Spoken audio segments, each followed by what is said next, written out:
क्या टॉपिक पढ़ रहे हैं? फोटोसिंथेसिस। तो क्लोरोप्लास्ट की स्ट्रक्चर देखा, बहुत सी बार क्लोरोफिल की स्ट्रक्चर से क्वेश्चन आ जाता है। तो हम क्या देख रहे हैं? Structure of chlorophyll pigment. Clear? Chlorophyll pigment. Okay, again आधा घंटा आप पूरा इधर ध्यान देना। मैं आपको पहले सारी बातें बता रहा हूँ, फिर स्ट्रक्चर भी बताऊंगा। सबसे पहले क्लोरोफिल के स्ट्रक्चर के दो पार्ट होते हैं, एक हेड और एक टेल। एक क्या होता है? हेड, और एक क्या होता है? टेल। ओके, मैंने कहा ध्यान देना, क्लोरोफिल पिगमेंट, ठीक है, की स्ट्रक्चर के टू पार्ट, मैंने कहा दो भाग, ठीक है, होते हैं। ठीक है, एक क्या होता है बोलो? हेड, और एक क्या होता है बोलो? टेल। एक सिर और एक पूंछ। ओके, दूसरी बात क्या बता रहा हूं, क्लोरोफिल का जो हेड होता है वो मैग्नीशियम पोरफायरिन का बना होता है। किसका बना होता है? मैग्नीशियम पोरफायरिन का। क्लियर?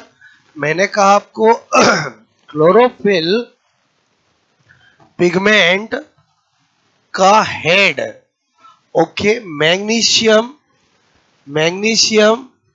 मैंने कहा मैग्नीशियम, ठीक है, पोरफायरिन, बोलो मैग्नीशियम पोरफायरिन, ठीक है, मैग्नीशियम पोरफायरिन, मैग्नीशियम, बोलो पोरफायरिन, ठीक है, का बना होता है। ठीक है, बोलो किसका बना होता है? मैग्नीशियम पोरफायरिन का, जिसमें एक मैग्नीशियम तथा चार, बोलो पाइरोल रिंग होती है। क्लियर? बोलो एक मैग्नीशियम और चार पाइरोल रिंग होती है। जो लिख रहा हूं सब अभी बना के बताऊंगा। तीसरा पॉइंट, बोलो एक पाइरोल रिंग, ठीक है, एक, मैंने कहा एक पाइरोल रिंग, ठीक है, में 4 कार्बन और 1 नाइट्रोजन उपस्थित होता है। ठीक है, यानी कितने एटम की रिंग होती है? 5 एटम की, जिसमें 4 कार्बन और 1 नाइट्रोजन होता है। क्लियर? नंबर 4 पॉइंट, बोलो क्लोरोफिल, ठीक है, के हेड की लंबाई और चौड़ाई, लेंथ एंड विड्थ। क्लियर? लंबाई एंड चौड़ाई। क्लियर? बहुत सी बार एग्जाम में पूछा गया है। Length and width 15 angstrom and 15 angstrom होती है। बोलो 15 इंटू 15, लेंथ भी होती है 15 और विड्थ भी होती है 15। क्लियर? उसके बाद नंबर 5, ठीक है, क्लोरोफिल पिगमेंट, ठीक है, में Mg+2 के रूप में रहता है। ठीक है, किस फॉर्म में रहता है? Mg+2 के। क्लियर? ऐसे ही हम पढ़ते हैं हीमोग्लोबिन में आयरन किस रूप में रहता है? Fe+2 के रूप में। क्लियर? उसके बाद नंबर 6 क्या बता रहा हूं आपको? मैंने कहा, बोलो क्लोरोफिल, ठीक है, के हेड की सेकंड, बोलो मैंने कहा pyrrole ring, second pyrrole ring के थर्ड, आपसे मैं करूं थर्ड, ठीक है, कार्बन, थर्ड, मैंने कहा थर्ड एटम, ठीक है, थर्ड, बोलो कार्बन, थर्ड कार्बन, बोलो पर, मैंने कहा क्लोरोफिल ए में CH3 ग्रुप, ठीक है, बोलो तथा क्लोरोफिल बी में CHO ग्रुप उपस्थित होता है। मतलब वेरी इंपॉर्टेंट, आपको कोई क्लोरोफिल ए और बी में अंतर पूछे तो समझ में आया। क्लोरोफिल ए की स्ट्रक्चर के अंदर second pyrrole ring, 4 pyrrole ring है, सेकंड पाइरोल रिंग के थर्ड पोजीशन पर थर्ड कार्बन पे मिथाइल ग्रुप होता है, जबकि क्लोरोफिल बी में बोलो आपका एल्डिहाइड ग्रुप होता है, CHO उपस्थित होता है। क्लियर? ओके, नंबर 7 क्या बता रहा हूं? क्लोरोफिल, ठीक है, बोलो पिगमेंट पिगमेंट के हेड की fourth pyrrole ring, clear, pyrrole ring से बोलो टेल, टेल मैंने कहा टेल जुड़ी होती है, टेल अटैच्ड, ठीक है, जुड़ी मैंने कहा होती है, clear. Okay, number 8 chlorophyll, chlorophyll pigment, ठीक है, बोलो कि tail, tail phytol tail, clear, phytol tail, clear, phytol tail होती है, इट मीन्स हाइड्रोफोबिक होती है, फाइटोल का मतलब होता है हाइड्रोफोबिक, ठीक है, अर्थात it means hydro, hydrophobic, clear होती है, ओके। उसके बाद नंबर 9 मैंने कहा टेल की लेंथ बोलो 20 एंगस्ट्रॉन होती है, क्लियर, टेल की केवल क्या होगी लेंथ, जबकि हेड की क्या होगी लेंथ और विड्थ दोनों होगी, बात समझ में आए बोलो, ओके। उसके बाद नंबर 10 मैंने कहा क्लोरोफिल, क्लोरोफिल की टेल में एक डबल बॉन्ड, ये भी एक बार कंपटीशन एग्जाम में पूछा गया, एक डबल बॉन्ड उपस्थित होता है, मतलब क्लोरोफिल की स्ट्रक्चर से लेकर जो भी एग्जाम में क्वेश्चन पूछा जा सकता है वो सारे मैंने लिख दिए। अब जो मैंने लिखा वो मैं डायग्राम बनाकर आपको समझा रहा हूँ, क्लियर। और जो हम डायग्राम बना रहे वो रे डायग्राम बना रहे, रे डायग्राम मतलब समझ में आया कि बोलो आपको सारी चीजें याद हो जाए उसके लिए, ठीक है। तो मैंने कहा आपको पहले हेड बना रहा हूं, ठीक है, ये मैग्नीशियम, ओके।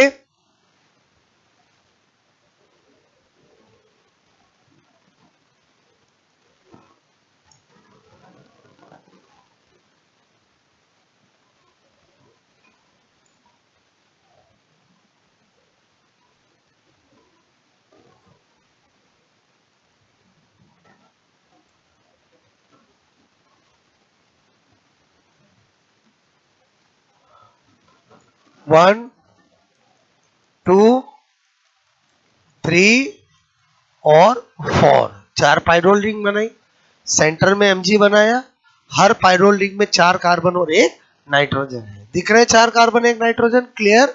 और मैंने कहा आपको ये कितना एंग है 15 एंगस्ट्रॉन, और ये भी कितना है 15 एंगस्ट्रॉन, क्लियर।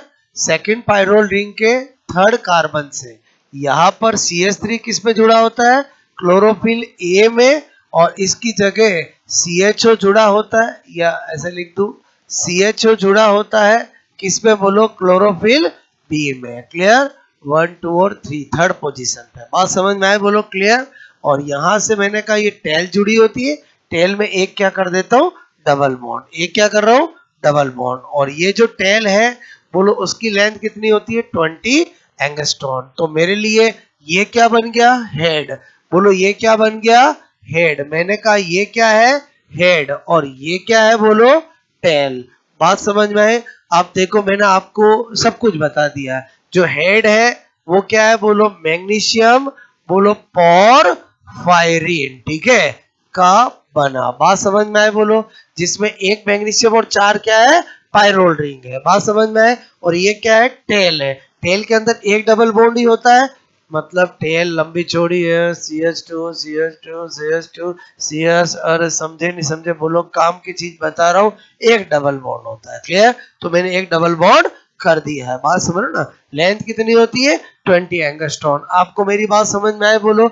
जो हेड होता है उसके सेंटर में Mg होता है जो 4 पायरोल रिंग के नाइट्रोजन से जुड़ा होता है, बात समझ ना। मतलब ये मैंने रे डायग्राम बनाया है आपके दिमाग में पिक्चर बनाने के लिए, क्लियर। अब अगर मैं इसका यूज करूं, क्लियर, बोलो आपको जो मैंने ये बताया समझ में आया बोलो।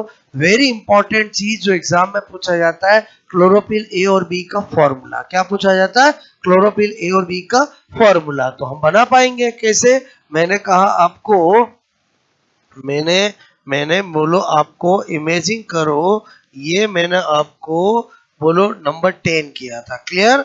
और इमेजिन करो ये नंबर 11 में हमने क्या बना दी बोलो स्ट्रक्चर बना दी, क्लियर। और नंबर 12 में मैं यहाँ पर बता दूं आपको, मैंने कहा formula of chlorophyll A and chlorophyll B, जो कि बहुत ज्यादा इंपॉर्टेंट है। क्लियर? एक का तो याद रखना पड़ेगा, क्लोरोफिल ए का फॉर्मूला होता है C55H72O5N4 Mg। कितनी बार एग्जाम में पूछा गया है। क्लियर? अब क्लोरोफिल बी को हम खुद ही बना लेंगे। कैसे बना लेंगे?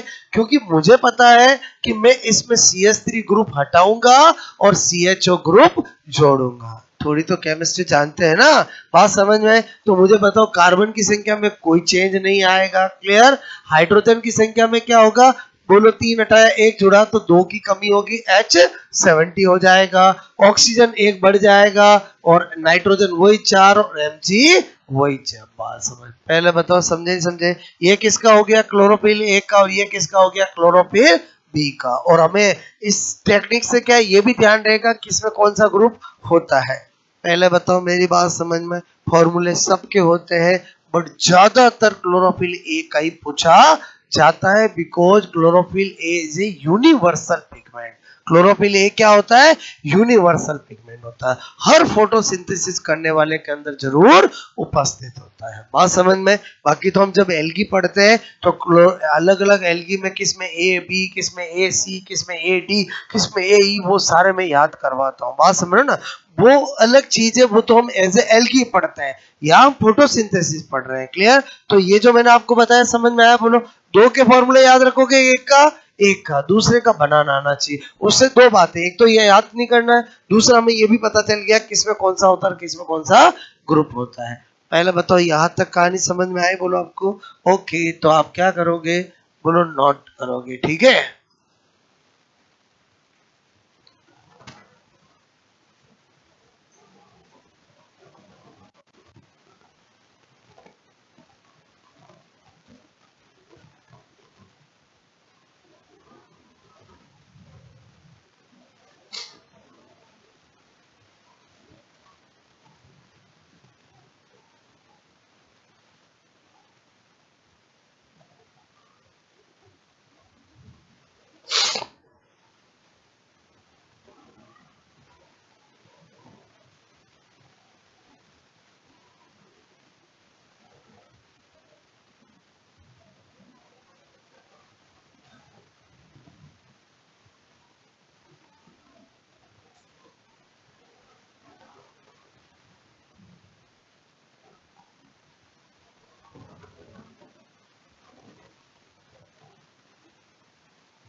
ओके,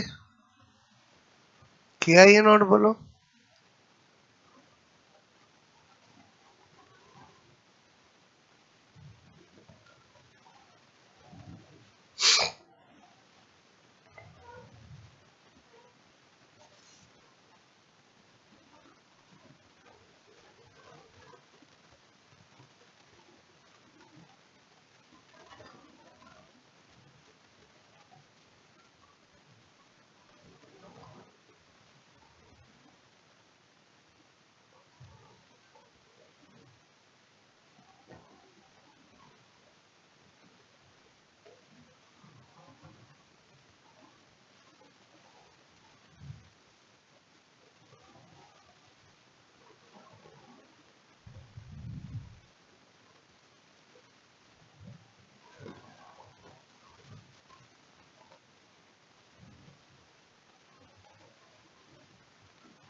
हुआ।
आगे बढ़ाऊं।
ओके।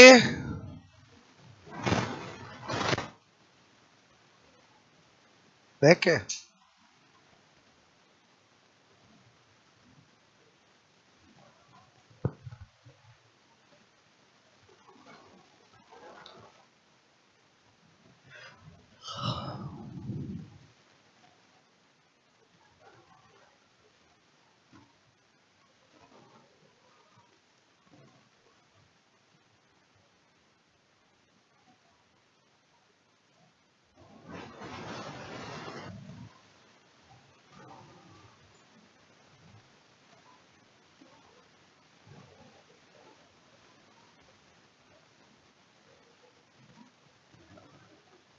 हो गया।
बन गया।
क्लोरोफिल ए और बी का फॉर्मूला याद रहेगा, बोलो। ओके, याद तक कहानी समझ में आई, बोलो।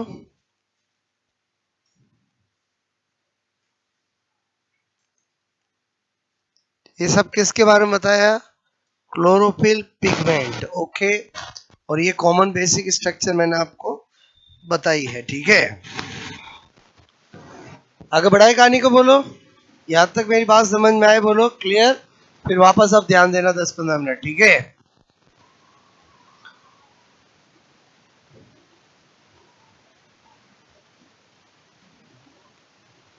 ओके, इससे जो मैंने बताया वो सारा दिमाग में आपके पिक्चर बन गई है, ठीक है। हो गया।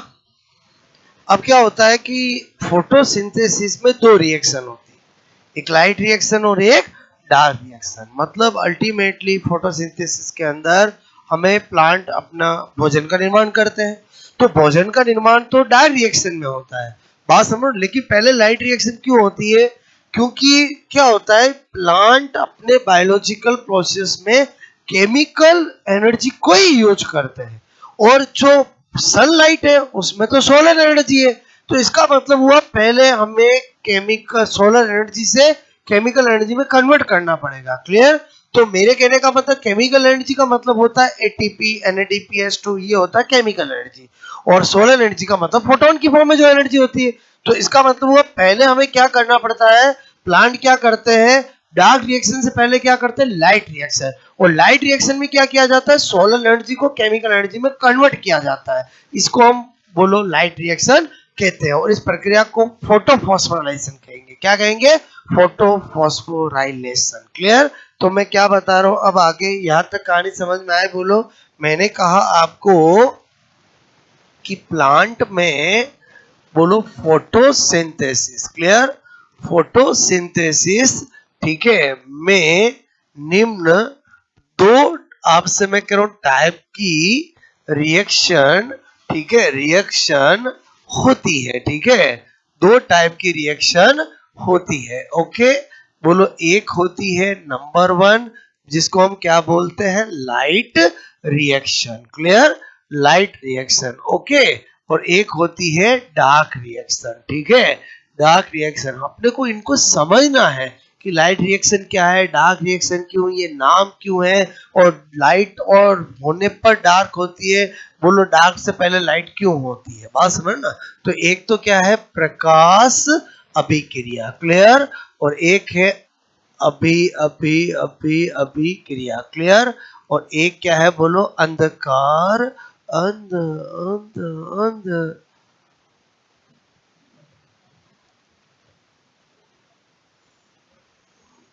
ये लो डार्क अभिक्रिया। क्लियर? अरे समझे? अच्छा नहीं लगता अंधेरा अभिक्रिया, अंधकार अभिक्रिया। क्लियर? एक लाइट रिएक्शन और एक डार्क रिएक्शन। क्लियर? तो इन दोनों को अपने को अच्छे से पढ़ना है। जो है मेन वो ये है, बट इसके बिना नॉलेज के ये नहीं समझ में आ सकती। तो पहले मैं क्या सिखाने जा रहा हूं आपको? Light reaction. Clear? Light reaction. तो लाइट रिएक्शन बोलो, कोई क्या कहते हैं? Hill reaction. क्या कहते हैं?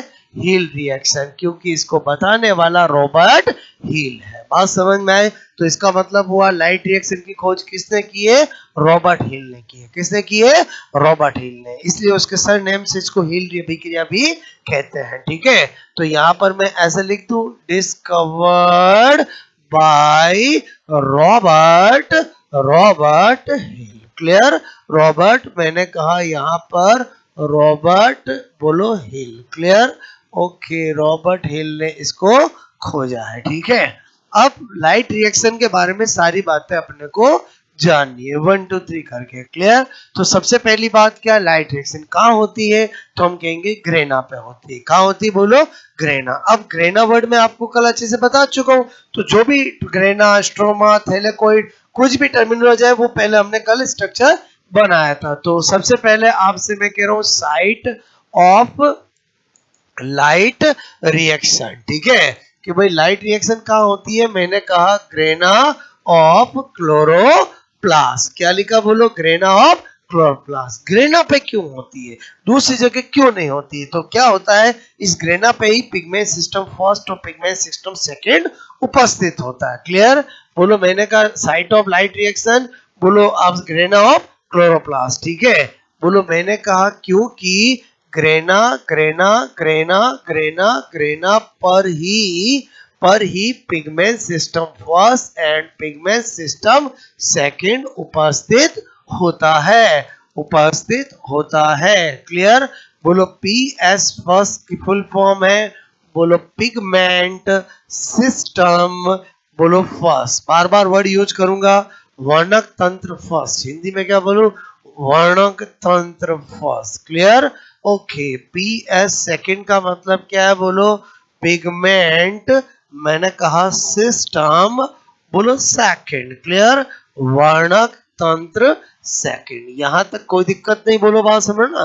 ओके, अब मैंने कहा कि बोलो लाइट रिएक्शन कहां पर होती है? ग्रेना पर। और ग्रेना पे क्या होता है? पिगमेंट सिस्टम फर्स्ट और सेकंड उपस्थित होता है। उसके बाद नंबर दूसरा पॉइंट, मैंने कहा पिगमेंट सिस्टम फर्स्ट। ठीक है?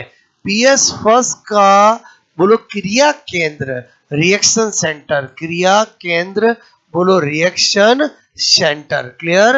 रिएक्शन सेंटर, मैंने कहा P700 या क्लोरोफिल A700 होता है। क्लियर? होता है। ओके, तथा मैंने कहा, बोलो आपसे मैं कह रहा हूं पिगमेंट सिस्टम फर्स्ट का क्रिया केंद्र P700 या chlorophyll A700। Pigment system second का, बोलो ऐसे लिखो, समझ रहे? बोलो क्रिया केंद्र मतलब रिएक्शन, बोलो रिएक्शन सेंटर। क्लियर? बोलो, मैंने कहा P680 या क्लोरोफिल A680 होता है। आरपीएससी का फेवरेट क्वेश्चन, मतलब कितनी बार ये एग्जामों में पूछा गया है। क्लियर? डायरेक्ट पूछते हैं पिगमेंट सिस्टम फर्स्ट का रिएक्शन सेंटर क्या होता है। क्लियर? अब दिमाग में होता है ये है क्या चीज, बात समझ ना। देखो, मैंने कहा नाम क्या है? Pigment system. मतलब क्या होगा? क्लोरोफिल जो आपका पिगमेंट सिस्टम है, बहुत सारे पिगमेंट होंगे, क्लोरोफिल के बहुत सारे मॉलिक्यूल होंगे, ए के भी बहुत सारे होंगे। तो क्या होता है, जब प्लांट पे सनलाइट गिरती है तो वो क्लोरोफिल जो सबसे पहले एक्साइट होकर इलेक्ट्रॉन रिलीज करता है, वही क्या होता है बोलो? क्रिया केंद्र होता है। बात समझ ना। तो इसका मतलब हुआ कि पिगमेंट सिस्टम फर्स्ट के अंदर P700 या पी क्लोरोफिल A700 जो होता है वो क्या होता है? उसका रिएक्शन सेंटर होता है। मतलब वो सबसे पहले क्या करता है? इलेक्ट्रॉन रिलीज करता है। बात समझ ना। तो यहीं पर नोट लिख करके बता दो, बोलो क्योंकि हम पढ़ रहे हैं प्लांट का, लेटर ऑन हमें बैक्टीरियल फोटोसिंथेसिस भी पढ़ना है। क्या पढ़ना है? Bacterial photosynthesis. तो मैंने कहा यहाँ पर बैक्टीरिया, बोलो बैक्टीरिया, बैक्टीरिया में सारे बैक्टीरिया फोटोसिंथेसिस नहीं करते, केवल सल्फर बैक्टीरिया और आयरन बैक्टीरिया ही करते हैं। तो मैंने कहा बैक्टीरियल, बोलो बैक्टीरियल फोटोसिंथेसिस। ये अभी से बातें बता रहा हूँ ताकि बाद में बैक्टीरियल फोटोसिंथेसिस बताऊं तो चीजें ध्यान रहे। बैक्टीरियल फोटोसिंथेसिस में ओनली पिगमेंट सिस्टम फर्स्ट ही उपस्थित होता है जिसका reaction centre, clear, reaction centre क्रिया केंद्र B890 होता है। क्या होता है बोलो? B890। ये आपको मैंने अभी एक्स्ट्रा इंफॉर्मेशन दी ताकि आपको अभी से ध्यान रहे, क्योंकि जब भी आपको आएगा तो ये P700, P80, P890 ऐसे भी ऑप्शन होंगे, क्लियर। तो ये तो बैक्टीरिया का है, बात समझो ना। अब बहुत सी बार एग्जाम में पूछा गया है, बोलो जैसे आता पिगमेंट सिस्टम का रिएक्शन सेंटर क्या होता है, ये भी ऑप्शन में होंगे। बोलो कोई क्वेश्चन मैं तो भूल गया था। और भाई कैसे भूल गया था? थोड़ा दिमाग लगा कि तू कभी फर्स्ट आया तब ज्यादा नंबर आया कि सेकंड आया तब ज्यादा नंबर आया? कुछ बोल ही नहीं रहे हैं। और फर्स्ट आया तो मुझे बताओ P700 और P680 में कैसे भूल सकता है? बोलो फर्स्ट का क्या है 700 और सेकंड का क्या है 680। बोलो ध्यान रहेगा नहीं रहेगा? बोलो ओके। इधर आ जाओ नंबर 3। यहां तक कहानी समझ में आए? बोलो ओके। मैंने कहा लाइट रिएक्शन में क्या होगा, तो लाइट रिएक्शन होती है ग्रेना पे, पिगमेंट सिस्टम फर्स्ट सेकंड दोनों होते हैं, क्योंकि वो तो मैं आपको इनका यूज करूंगा तो अभी बाद में आपको समझ में आएगा। अभी मैंने कहा लाइट रिएक्शन क्यों होती है, तो मैंने कहा बोलो सोलर एनर्जी को केमिकल एनर्जी में कन्वर्ट करने के लिए होती है। तो मैंने कहा यहाँ पर ये solar energy, clear, okay. Solar energy है, बोलो मैंने कहा इसको किस पे कन्वर्ट करना है?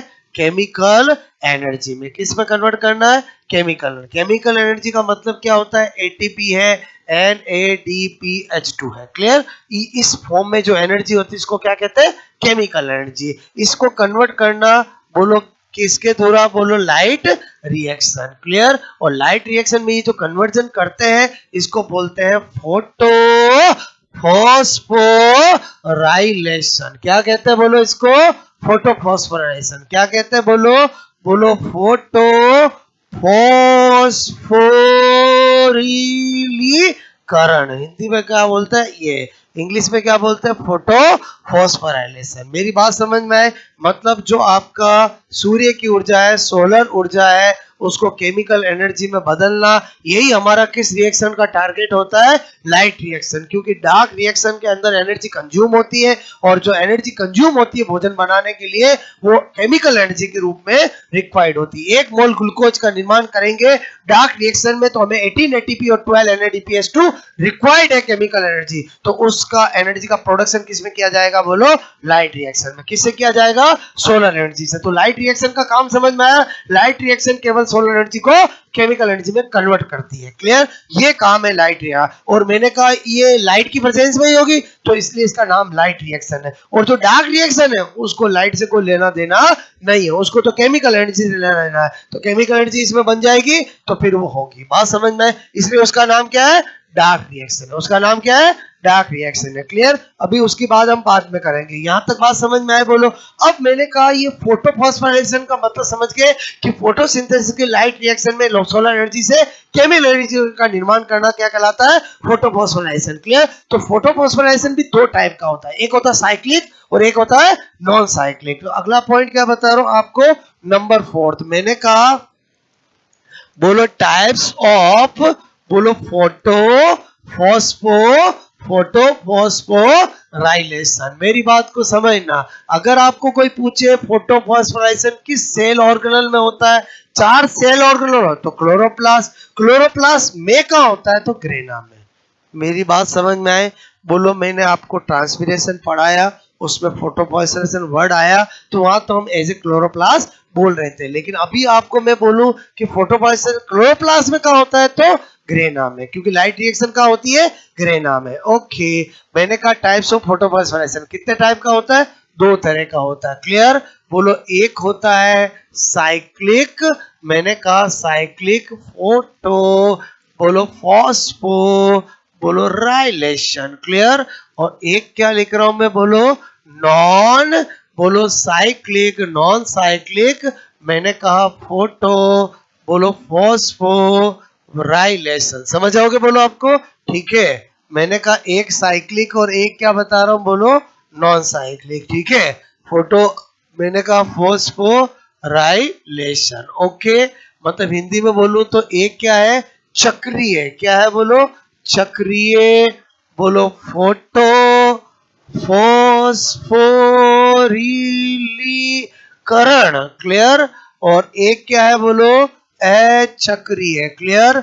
बोलो मैंने कहा अचक्रीय, बोलो फोटो फॉस्फोरिलीकरण, ओके। अब देखो इनके अंदर आपको जो चीजें ध्यान रखनी है, जो एग्जाम में पूछी जाती है, वो सारी मैं कंपैरेटिवली बता रहा हूं। जैसे नंबर 1 पहला पॉइंट, साइक्लिक फोटोफॉस्फोराइलेशन में मैं क्या बता रहा हूं, इसमें only only pigment system first ही बोलो भाग लेता है या काम आता है, बोलो भाग लेता है, क्लियर। जबकि जो नॉन साइक्लिक फोटोफॉस्फोराइलेशन है उसमें क्या बता रहा हूं, इसमें मैंने कहा pigment system first and pigment system second दोनों पार्टिसिपेट करते, दोनों भाग लेते हैं, क्लियर। पहला पॉइंट बात समझ में है। दूसरा पॉइंट, जब एक बार साइक्लिक फोटोफॉस्फोराइलेशन चलता है तो 2 एटीपी का उत्पादन होता है। कितने एटीपी का प्रोडक्शन होता है, 2 एटीपी, क्लियर। बोलो इसके एक बार बोलो चलने से, एक बार होने से, किसके एक बार होने से, साइक्लिक फोटोफॉस्फोराइलेशन 2 एटीपी का मैंने कहा बोलो प्रोडक्शन बोलो होता है, क्लियर, ओके। और इसका क्या बता रहा हूं, इसके एक बार चलने से 1 एटीपी 2 NADPH2 और 1 O2 का प्रोडक्शन होता है। मैंने कहा इसके एक बार होने से बोलो मैंने कहा 1 ATP प्लस 2 मोल NADPH2 प्लस 1 O2 मैंने कहा का क्या होता है बोलो, प्रोडक्शन होता है, क्लियर होता है। मेरी बात समझ में, अभी डिफरेंस बता रहा हूं, कहाँ होता है, कैसे होता है, सब कुछ मैं आपको बताऊंगा, क्लियर। लेकिन पहले काम की चीज जो एग्जाम में पूछी जाती है, और फिर जब हम इनको रियलिटी में देख लेंगे कैसे साइकिल होता है, तो आपके दिमाग में पिक्चर पक्का बन जाएगी, क्लियर। उसके बाद नंबर 3 क्या बता रहा हूं, जो साइक्लिक होता है, बोलो आपसे मैं कह रहा हूं उसमें, बोलो मैंने कहा उसमें वाटर, बोलो आपका फोटोलाइसिस ऑफ वाटर नहीं होता है, क्लियर। मैंने कहा इसमें बोलो जल का प्रकाश अपघटन, जल का प्रकाश अपघटन, अपघटन इसको इंग्लिश में क्या बोलते हैं, photolysis of water, clear, photolysis of water, ठीक है। बोलो नहीं होता है, क्लियर, ओके। और इधर क्या बता रहा हूं, इसमें फोटोलाइसिस ऑफ वाटर होता है। कैसे होता है वो जब हम नॉन साइक्लिक को मैं बना के बताऊंगा तो सारी पिक्चर दिमाग में क्लियर हो जाएगी। तो मैंने कहा इसमें ऐसे लिख दो, अब डायरेक्ट बोलो फोटोलाइसिस ऑफ वाटर, क्लियर, बोलो होता है, बोलो होता है, ठीक है। चौथा पॉइंट, फोर्थ पॉइंट की बात करें तो मैंने कहा साइक्लिक जो है उसको जेड स्कीम नहीं कहते हैं, ये also known as Z scheme, clear. मैंने कहा इससे जेड स्कीम बोलो नहीं, नहीं मैंने कहा कहते हैं, क्लियर। जबकि ये इसको क्या कहते हैं बोलो, जेड स्कीम, क्यों कहते हैं बनाऊंगा तो पता चलेगा, जेड स्कीम मैंने कहा बोलो कहते हैं, ठीक है। उसके बाद नंबर 5 मैंने कहा इस पर बोलो photosynthetic poison DCMU, clear. DCMU क्या है बोलो, मैंने कहा फोटोसिंथेसिस, आपसे मैं कह रहा हूं, मैंने कहा आपको पॉइजन मतलब प्रकाश संश्लेषी विष होता है ये, क्लियर, का इफेक्ट नहीं होता है, क्लियर, ओके। ये क्या है, इसकी फुल फॉर्म क्या भी बताऊंगा, क्लियर। और मैंने कहा बोलो इस पर बोलो DCMU, क्लियर। DCMU क्या है बोलो, प्रकाश संश्लेषी विष क्लियर का इफेक्ट इफेक्ट होता है। बोलो एक्चुअली क्या होता है, ये DCMU जो है NADPH2 के निर्माण में अवरोध बाधा बैरियर करता है। जब NADPH2 इधर बनता ही नहीं है तो बोलो इस पे इफेक्ट नहीं आएगा, इधर बनता तो इफेक्ट आएगा। तो एक बार मैंने आपको साइक्लिक नॉन साइक्लिक में जो बातें एग्जाम में पूछी जाती वो मैंने आपको बताई, क्लियर। अब मैं आपको क्या बता रहा हूँ यहाँ पर special note, clear. Special note में अभी हमने देखा कि बोलो हमारा DCMU वर्ड आया, क्या आया बोलो DCMU, क्लियर। इसकी फुल फॉर्म क्या होती है, मैंने लिखा डाइक्लोरो, बोलो फेनिल, बोलो क्या लिखा डाइक्लोरो फेनिल, बोलो डाई मिथाइल, डाई मिथाइल, और क्या लिखा यूरिया, क्या लिखा यूरिया। मतलब आपको क्या बता रहा हूं, इधर देखो, क्लियर। ओके मैंने कहा आपको Cl, ठीक है, डाई क्लोरोफेनिल, मैंने कहा आपको NH C डबल बॉन्ड हो N CH3 और CH3, यही जो होता है उसी को मैंने DCMU कहा है। अब आपको नाम समझ में आया, बोलो डाइक्लोरोफेनिल डाई मिथाइल यूरिया, और यूरिया क्या होता है NH2CO NH2। मेरी बात समझ में आए, बोलो क्लियर। ओके दूसरी बात क्या बता रहा हूँ, DCMU को मैंने कहा प्रकाश संश्लेषी विष, क्लियर, फोटोसिंथेटिक पॉइजन बोलो माना जाता है, क्योंकि क्योंकि यह NADPH2, बोलो NADPH2 nicotinamide adenine diphosphate, clear. बोलो आपसे के निर्माण निर्माण में बाधा बाधा पहुंचाता है, क्लियर, बाधा पहुंचाता है। तो बताओ आपका ये जिधर बनेगा उसमें ये बोलो आपका अफेक्टेड डालेगा। बात समझ में आए, बोलो क्लियर। तो एक बार आपको इतनी कहानी समझ में आई, बोलो आपको, तो इतना क्या करोगे आप नोट करोगे, क्लियर।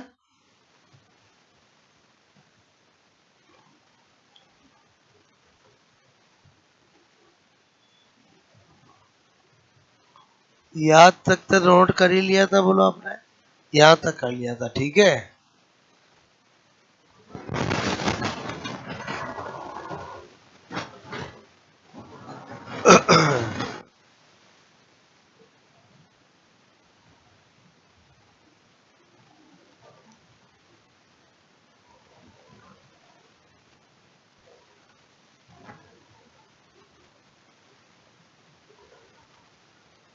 ये जो टॉपिक है इन सब के लिए आपको केमिस्ट्री का यूज करना पड़ेगा तो चीजें समझ में आएगी। सारी कैलकुलेशन का खेल है, बात समझना, ठीक है।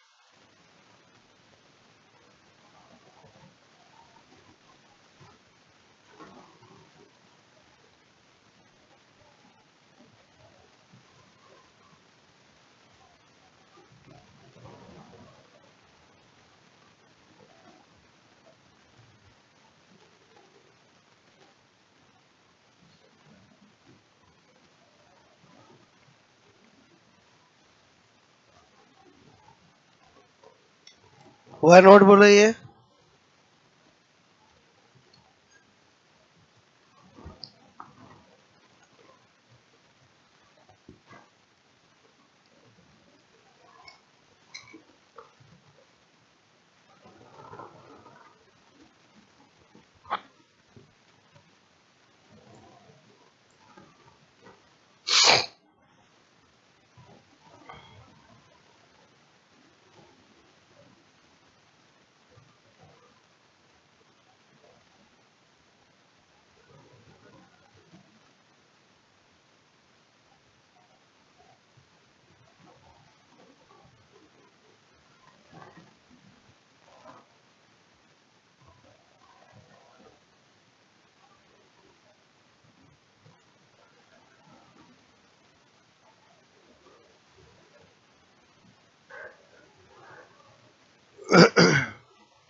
ओके।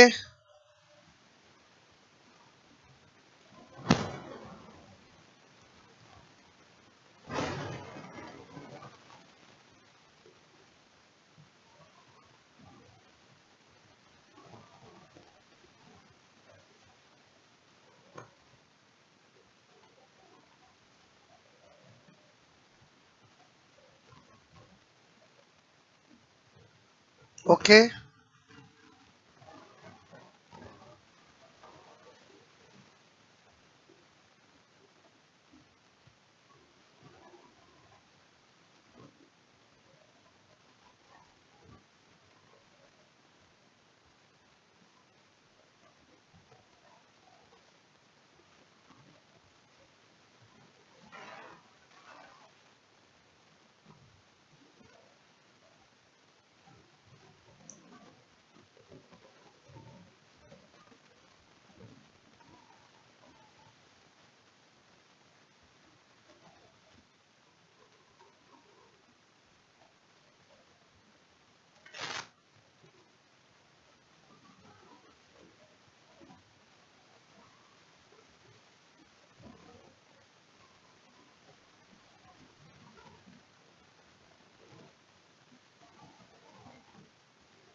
आई बात समझ में बोलो। ये जो मैं लिख रहा हूँ मेरी बात समझ में आए बोलो।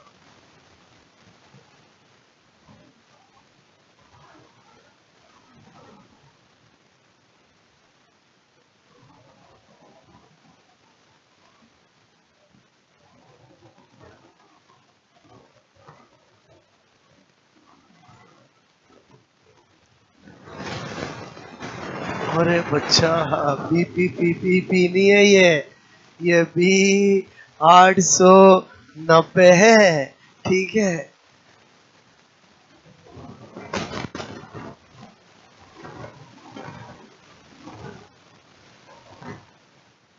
मेरी भाषा समझ में आती कि नहीं आती आपको? अब तो आती है ना। एक बच्चा आया, एक बार डेमो लिया, सर आप तो है ना इंग्लिश में भी लिखते हो, मैं तो हिंदी मीडियम, शुद्ध हिंदी में लिखो तो मैं पढ़ाऊँ। मैंने कहा मैं नहीं पढ़ा सकता। शुद्ध। ठीक है। मैं वो लिखता हूँ जो एग्जाम में आता है, बात समझना। आप शुद्ध हिंदी में पढ़ के कभी कंपटीशन एग्जाम का पेपर को समझ में ही नहीं आएगा, बात समझना, साइंस के स्टूडेंट हो। ओके।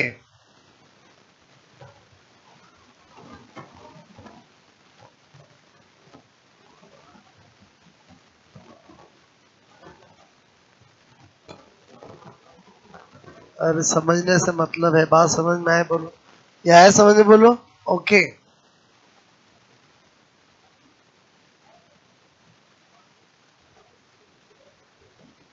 ओके। इनकी फुल फॉर्म अभी लिख दूंगा मैं, एडिनोसिन ट्राइफॉस्फेट निकोटिनामाइड डाइन्यूक्लियोटाइड। आपको nicotinamide adenine dinucleotide phosphate, clear. Okay अभी लिख दूंगा।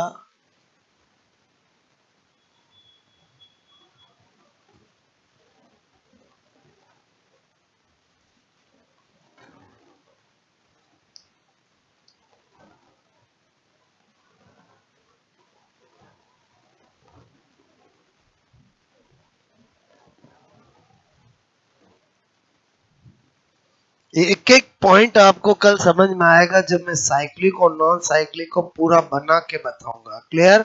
ओके।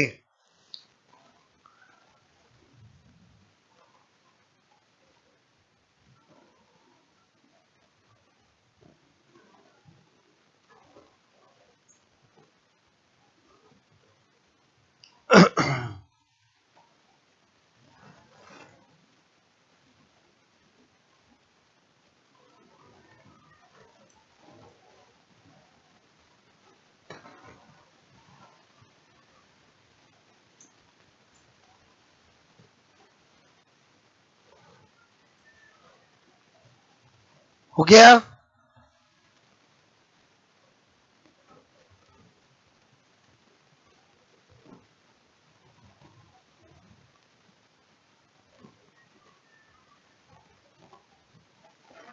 ओके,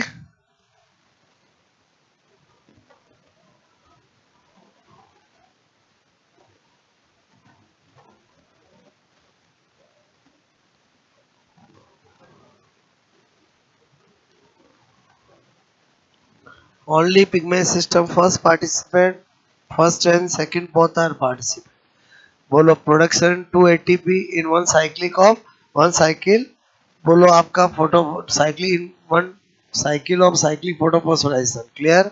इसमें क्या होता है 1 एटीपी 2 NADPH2 और 1 O2. कहाँ कैसे क्या वो कल आपको बताऊंगा. हो गया ये नोट? बोलो ठीक है.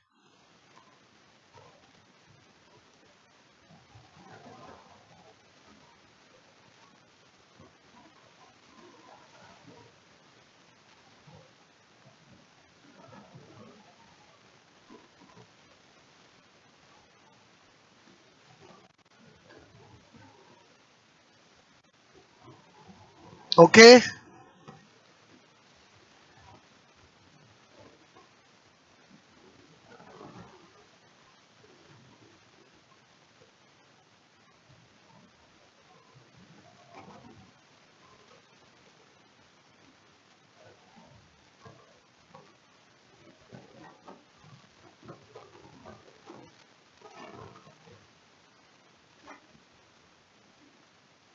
उधर एब्सेंट फोटोलाइसिस ऑफ वाटर, इधर प्रेजेंट.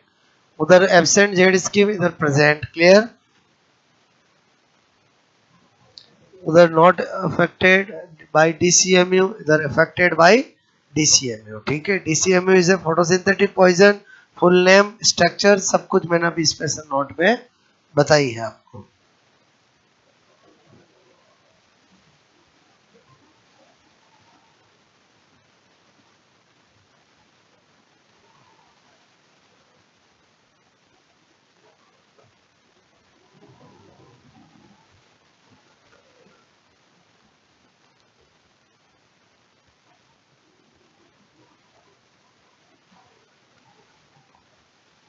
ओके,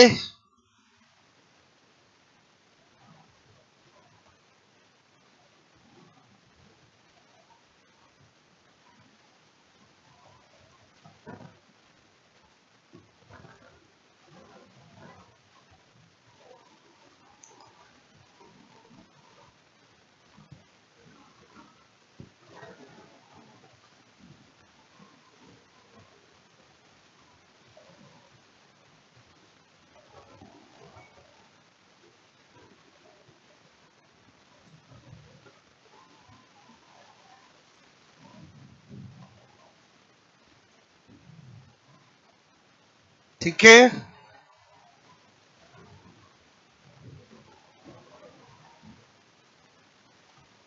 मेरी बात समझ में आई? बोलो आपको.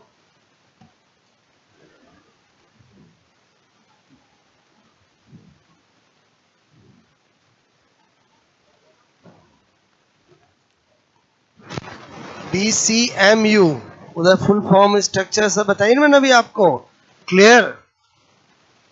बात समझ में है?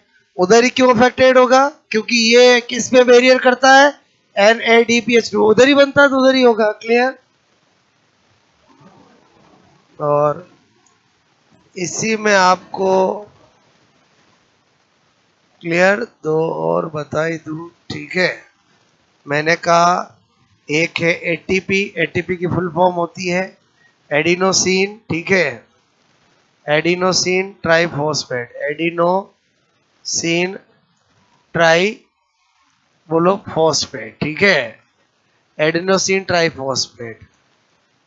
बोलो NADPH2 की फुल फॉर्म होती है nicotine nicotine amide. Clear? Nicotine amide. Adenine. Adenine बोलो nicotine amide adenine dinucleotide phosphate. Dinucleotide phosphate. Clear? Okay. ये किसकी फुल फॉर्म है बोलो? NADPH2 की। आज की कहानी समझ में आई बोलो? कल यहीं से आगे कहानी स्टार्ट करेंगे, ठीक है।